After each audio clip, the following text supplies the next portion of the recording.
हे भोले बाबा, आपके इस वीडियो को जो भी लाइक और चैनल को सब्सक्राइब करें, उसके जीवन में कभी दुख दर्द मत आने देना। दोस्तों, भगवान भोलेनाथ जी के शिवलिंग पर चढ़े हुए बेलपत्र को खाने से क्या होता है दोस्तों? अगर आपके जीवन में किसी भी प्रकार की कोई समस्या चल रही है, पैसे की कमी है, नौकरी नहीं लग पा रही है, बीमारियों से परेशान है, तो किसी भी प्रकार की कोई भी समस्या है, आज की इस वीडियो में आपकी सभी समस्याओं का निवारण होगा। दोस्तों, वीडियो आगे शुरू करें। सबसे पहले भगवान भोलेनाथ और कमेंट बॉक्स में जय भगवान भोलेनाथ अवश्य लिख दें, जिससे कि भगवान भोलेनाथ जी का आशीर्वाद आपको सीधे प्राप्त हो सके। तो दोस्तों, आखिर क्या होता है? आपने सुना होगा कि जो शिवलिंग होती है, उस पर जो बेल पत्र चढ़ाया जाता है, उसके खाने से क्या फायदे होते हैं। कई बार आपने सुना होगा, लेकिन आज आपको वास्तविक बातें पता चलेंगी, जो कि आपको कहीं भी नहीं पता चलने वाली। आप लाखों करोड़ों रुपए खर्च कर देंगे, आपको यह जानकारी नहीं पता चल पाएंगी। तो वास्तव में जब आप शिवलिंग पर बेलपत्र को चढ़ाते हैं, तो वह बेलपत्र कोई साधारण बेलपत्र नहीं रह जाता, बल्कि वह साक्षात भगवान भोलेनाथ का प्रसाद बन जाता है। तो दोस्तों, यह वीडियो अपने फायदे के लिए ध्यान से सुनना और ध्यान से देखना। आपको बता दूं कि हमारे धर्मशास्त्र में कहा गया है कि शिवलिंग पर चढ़ा बेलपत्र 6 महीने तक बासी नहीं माना जाता। जी हां दोस्तों, बेलपत्र को शिवलिंग पर चढ़ाने के बाद उसे पुनः धोकर शिवलिंग पर 6 महीने तक चढ़ाया जा सकता है, क्योंकि भारत में कई ऐसी जगह है जहां पर शिवलिंग स्थापित है, परंतु उसके आसपास बेलपत्र उपलब्ध नहीं हो पाए। इसी वजह से कई लोग बेलपत्र उपलब्ध ना होने के कारण पुराने बेलपत्र का जो चौरा होता है, उसको भगवान भोलेनाथ को चढ़ाते हैं। ऐसा विधान है। तो दोस्तों, बेलपत्र को भगवान भोलेनाथ पर चढ़ाने के पीछे एक पौराणिक कथा है, और कथा के अनुसार जब समुद्र मंथन चल रहा था, उसी समय समुद्र मंथन के दौरान अमृत के साथ कई और चीज भी निकली थी, जिसमें से एक विष निकला था। विष आप जहर भी कह सकते हैं, और यह विष चारों ओर फैलने लगा था। उसी समय पूरी सृष्टि को विष से बचाने के लिए भगवान भोलेनाथ ने इस विष को अपने कंठ में धारण कर लिया था। इसलिए भगवान भोलेनाथ को उसे दिन से नीलकंठ भी कहा जाने लगा। परंतु विष के प्रभाव से भगवान भोलेनाथ के शरीर का ताप बढ़ने लगा, जिसकी वजह से आसपास का वातावरण जलने लगा, और वहां देवी देवताओं ने प्राचीन वेद सलाहकारों से सलाह ली कि भगवान भोलेनाथ को इस विष से कैसे बचाया जाए।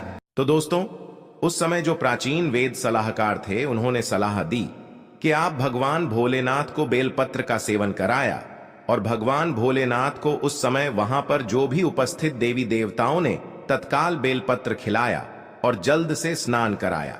इसके बाद भगवान भोलेनाथ के शरीर में जो उत्पन्न गर्मी थी, वह शांत होने लगी। तभी से भगवान भोलेनाथ को बेलपत्र चढ़ाने की परंपरा मानी गई है। दोस्तों, शिवलिंग पर बेलपत्र अर्पित करने के बाद हमें जल जरूर चढ़ाना चाहिए।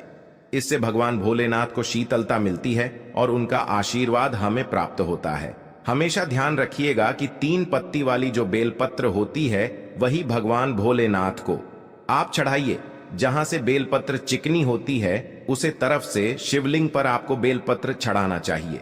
इस बात का आपको विशेष ध्यान रखना है कि कभी भी कटे फटे बेलपत्र भगवान भोलेनाथ को नहीं चढ़ाया जाता है।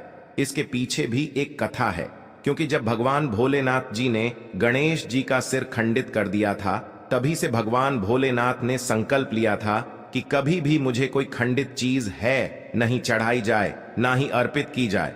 तब से भगवान भोलेनाथ जी को कभी भी कोई चीज खंडित नहीं चढ़ाई जाती है, चाहे वह बेलपत्र हो। दोस्तों, आप वीडियो को लाइक कर दीजिए, और वाकई में भगवान भोलेनाथ की कृपा पाना चाहते हैं तो यह वीडियो शेयर भी जरूर कीजिए। तो दोस्तों, शिवलिंग पर अगर आप प्रतिदिन बेलपत्र चढ़िए, तो सभी प्रकार की समस्याएं आपकी दूर हो जाएंगी। भगवान भोलेनाथ जी के भक्तों को कभी भी पैसे की समस्या नहीं रहती है। जो बेलपत्र को तिजोरी में रखते हैं, उनके तिजोरी में बरकत आती है, पैसे की समस्या खत्म हो जाती है। दोस्तों, आप इस वीडियो को ध्यान से देखते रहिएगा, क्योंकि बेलपत्र से जुड़ी संपूर्ण जानकारी आपको यहां पर प्राप्त होगी। साथ में यह जानकारी हमारे सभी हिंदू भाइयों बहनों को जानना अत्यंत आवश्यक है। दोस्तों, इस प्रकार की जानकारी बहुत ही अनमोल होती है। बाद में चलकर यह जानकारी हमारे लिए काफी फायदेमंद साबित होती है। तो आइए जानते हैं बेलपत्र संबंधित कुछ विशेष जानकारी। दोस्तों, हम आपको बता दें कि प्राचीन पुराणों में बताया गया है कि कुछ विशेष समय होता है जिनमें बेलपत्र को कभी भी नहीं तोड़ना चाहिए। जी हां दोस्तों, कुछ विशेष तिथि जिन बेलपत्र को आपको कभी भी नहीं तोड़ना चाहिए, जैसे कि हमारे धर्मशास्त्र में रहते हैं। बेलपत्र को हमेशा चतुर्थी, अष्टमी, नवमी, दशमी, अमावस्या और पूर्णिमा और संक्रांति के तिथि में आपको कभी भी नहीं तोड़ना चाहिए। साथ में सोमवार के दिन बेलपत्र को कभी भी नहीं तोड़ना चाहिए, क्योंकि विशेषकर बेल के पेड़ पर भगवान भोलेनाथ सोमवार के दिन वास करते हैं। क्योंकि बेलपत्र के संपूर्ण हिस्से में भगवान भोलेनाथ का वास माना जाता है। बेल पेड़ के मध्य भाग में भगवान विष्णु जी का भी वास माना जाता है। और दोस्तों, मैं आपको बता दूं कि जो बेलपत्र के जो बेल होता है, इसकी पत्तियों में शक्ति मानी जाती है, अर्थात सभी हमारे देवी देवताओं का जो शक्ति होता है उसके अंदर समाहित होती है। इसलिए आपको कभी भी सोमवार के दिन बेलपत्र नहीं तोड़ना चाहिए दोस्तों। इसके अलावा प्रतिदिन दोपहर 12 बजे के बाद भी आपको बेलपत्र कभी नहीं तोड़ना चाहिए। हमारे धर्मशास्त्रों में लिखा है, और आप फिर भी 12 बजे बाद अगर बेलपत्र को तोड़ते हैं तो इससे आपको पाप लगना निश्चित है दोस्तों। अब जो प्रश्न आता है कि जो बेलपत्र की उत्पत्ति कैसे हुई, आइए जानते हैं। तो दोस्तों, पुराणों के अनुसार एक बार माता पार्वती की पसीने की कुछ बूंदें मध्यांचल पर्वत पर गिर गई। इससे वहां एक पौधा उगाया जो बाद में बेलपत्र के नाम से लोग जानने लगे और बेलपत्र के रूप में पूजनीय हो गया। तो इस वीडियो में जानते हैं बेलपत्र को खाने के क्या फायदे होते हैं।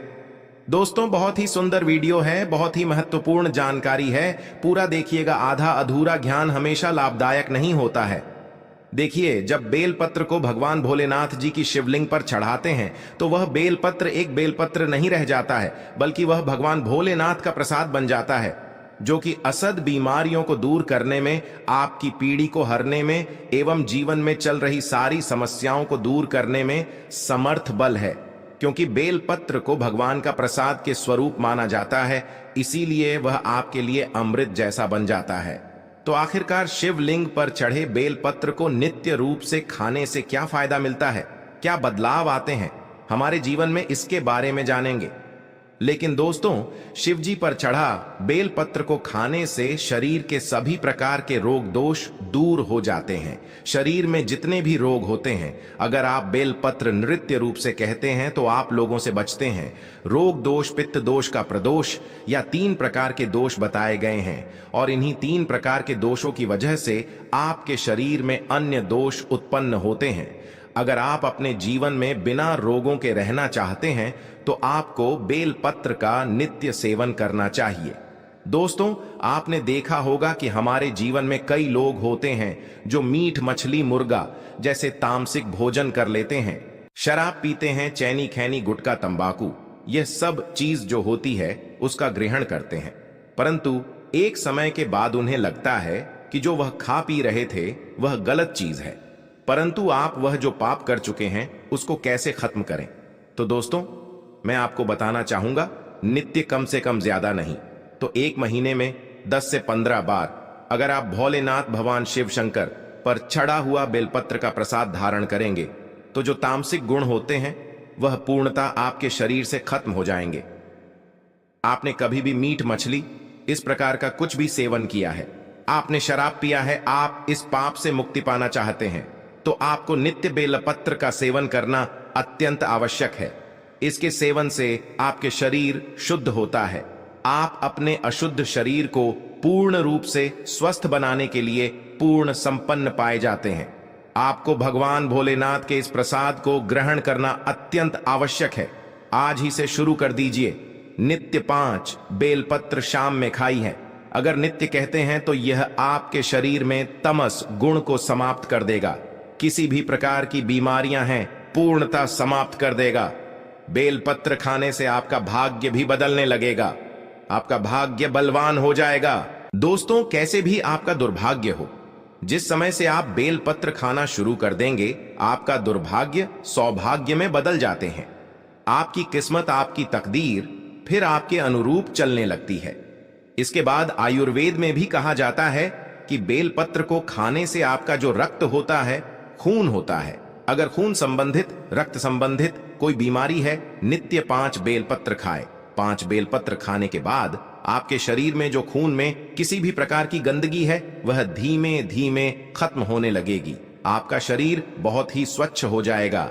एक बेलपत्र का या दूसरे दिन 2 बेलपत्र दिखाइए, तीसरे दिन 3 बेलपत्र चाहिए। इस प्रकार से आपको जो बेलपत्र खाने का क्रम है उसको बढ़ाना होगा। धीरे धीरे खाइए, लेकिन खाना जरूर है ताकि आपके शरीर का जो खून है वह बिल्कुल शुद्ध हो जाए, साफ हो जाए। दोस्तों, आपको बता दूं कि जो बेलपत्र होता है वह फिल्टर करने का काम भी करता है आपके शरीर को। जैसे आपके शरीर में किडनी होती है, किडनी क्या करती है, जो पानी होता है, जो खून होता है, उसको फिल्टर करती है। उसी प्रकार से जो बेलपत्र है वह भी आपके शरीर में जो अशुद्ध चीज होती है, आपका खून में जो गंदगी होती है, उसको साफ कर देते हैं, फिल्टर कर देता है।